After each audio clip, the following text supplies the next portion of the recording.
ఏ వ్యక్తి అయితే మారు మనసు పొందుకుంటాడో, ఏ వ్యక్తి అయితే బాప్తిస్మం తీసుకుంటాడో, ఏ వ్యక్తి అయితే రక్షింపబడతాడో, రక్షింపబడినటువంటి ఆ వ్యక్తిలో వచ్చే మొదటి మార్పు ఏంటంటే ఎడతెగక ప్రార్థన చేసే మార్పు వస్తుందంట. హల్లెలూయా.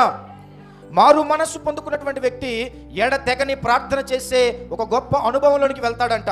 ఈరోజు మనం మారు మనసు అనే అనుభవంలో కొన్ని సంవత్సరాలుగా మనం కొనసాగుతున్నాం కదా.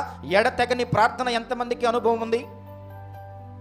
పరిసయ్యుడికి మారు మనసు ఉంది, పరిసయ్యుడికి మందిరానికి వెళ్ళాలని ఆలోచన ఉంది, పరిసయ్యుడికి ప్రార్థన చేయాలని ఆలోచన ఉంది, కానీ మారు మనస్సునకు తగినటువంటి ప్రార్థన జీవితం అక్కడ లేదు. చాలా మంది జీవితాలు అలాగనే ఉన్నాయి. కార్య గ్రంథములో ఉన్నటువంటి సంఘము ప్రారంభ దినముల్లో మారు మనస్సు అనుభవంలో కొనసాగించబడేటప్పుడు ఎడతెగని ప్రార్థన చేసిందంట. ఏం చేసింది?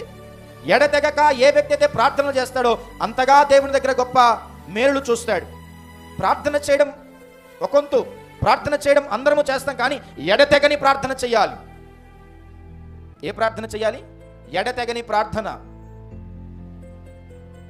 ఎడతెగని ప్రార్థన ఏ వ్యక్తి అయితే చేస్తాడో ఆ వ్యక్తి ఖచ్చితంగా